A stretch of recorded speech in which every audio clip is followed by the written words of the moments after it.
Adorama TV presents How They Do That, where we explore the world of professional photographers and share their techniques with you. Here's your host, Mark Wallace.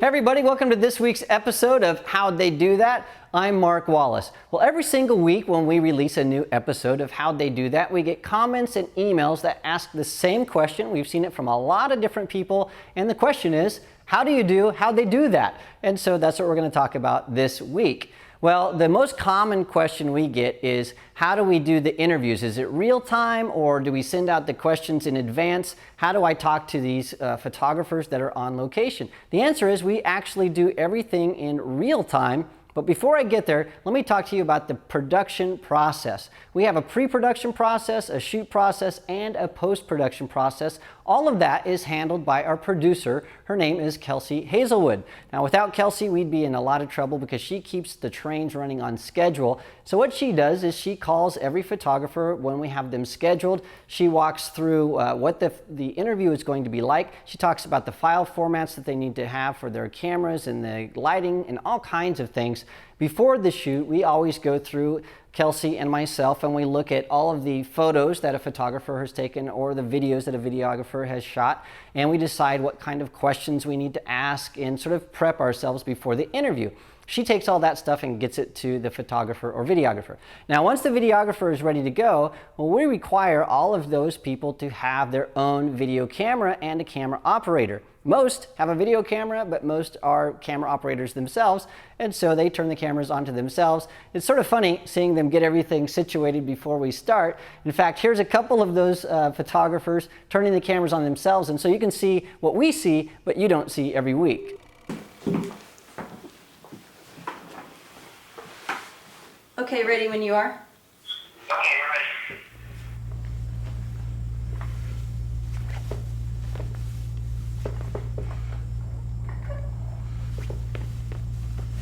And I'm ready. Here we go. All right, I got that. I'm running external audio just in case our cell phone walks over the camera a little bit. Oh, perfect. That'll happen sometimes. All right, we're going. All right, here we go. Everybody, welcome to this week's episode of How They Do That. This week we have an amazing... Okay, ready to roll. Okay, now that's a lot of fun. Once they have their camera set up, what we do is our audio is pretty low tech. We actually just use a normal phone and we put it on speakerphone, and then I will put my phone just out of the frame, usually on a ladder, and I ask the photographers to do the same. Now what happens is we just use that speakerphone, so I talk pretty loud in the studio and the photographer can hear me over their speakerphone. As soon as I'm done asking the question, well, they respond, and it's all in real time. So here's a quick look at an interview we did with David Bean, and this is what you normally see. But before we start, let me tell you a little bit about David. David is a lifestyle and celebrity photographer. He's shot people like Taylor Swift, Brad Paisley, of course Leanne Rimes, Ja Rule, and supermodel Nikki Taylor. Well, welcome to the show, David. Hey, thanks for having me. I really appreciate it.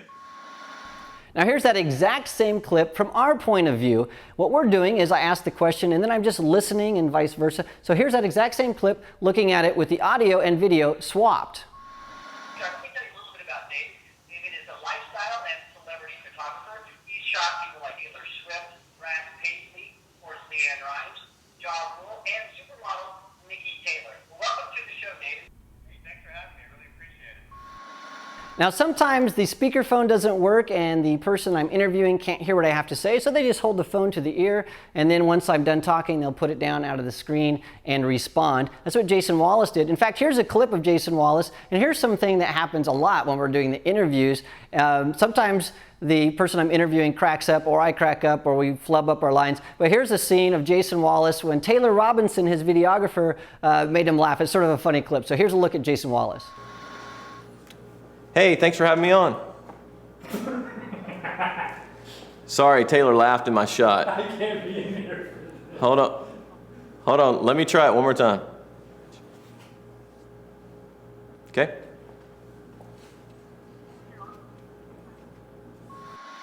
All right, now once we get through all of that fun stuff, we've done our pre-interview, we've talked to the photographer or videographer, we got all of our clips ready to go. We normally just edit stuff, but sometimes when we think the cameras are off or right before we start doing the interview, we get little bits of nuggets of wisdom that don't always make it to the show. In fact, we didn't know about one of the limitations of the 5D Mark II, and right before we started filming David Bean, he talked to us about it. So here's something we learned from David Bean that was left out of the episode. The only thing I've noticed, I mean, I haven't shot video with this thing a lot, but I know that it only lets you shoot in 4 gig chunks, which is approximately 12 minutes. So we should probably try to make sure that at like a 10-minute mark we stop and I re-record it. Okay, no problem. We've got the timer going. Okay. Now, sometimes we also get pretty funny nuggets of wisdom. In fact, we learned about DSLR slate from Ab Cisse when he was just sort of going off on Photoshop and photography not being real, and he just bought this app and he wanted to show it to us. So here's a really funny clip of Ab Cisse, and it was something that we learned from, but we laughed at as well. And that was going to be a short answer, but then I decided to add that piece at the end. I hope you can cut that part out. This is not reality, this is photography. That's why we take pictures, because it's not real. But Photoshop makes it not real. It is real, but then you use Photoshop and it makes it not real.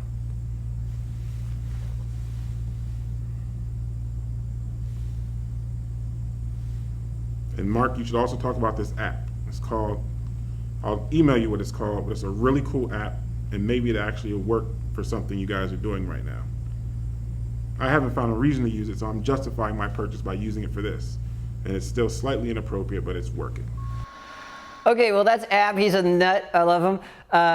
Well, once we have all of the interviews finished, we have to get all of the files. We have to get the files of the actual still photos, and we have to get the video footage. The way we do that is we ask our photographers to send those to us via their FTP site, or if they don't have an FTP site, we have a service called MediaFire that we really love. It allows people to upload files up to 2 gigabytes, and so those come to us. And then if the interview is a little bit longer, or we have a lot of file footage, or the internet connection isn't very good, well, those photographers will just send us their files on a DVD, and then we'll take that. Now, the photographers that we interview, some of them have high-end Panasonic cameras, some of them have 5D Mark II, some of them have flip videos, and some even webcams.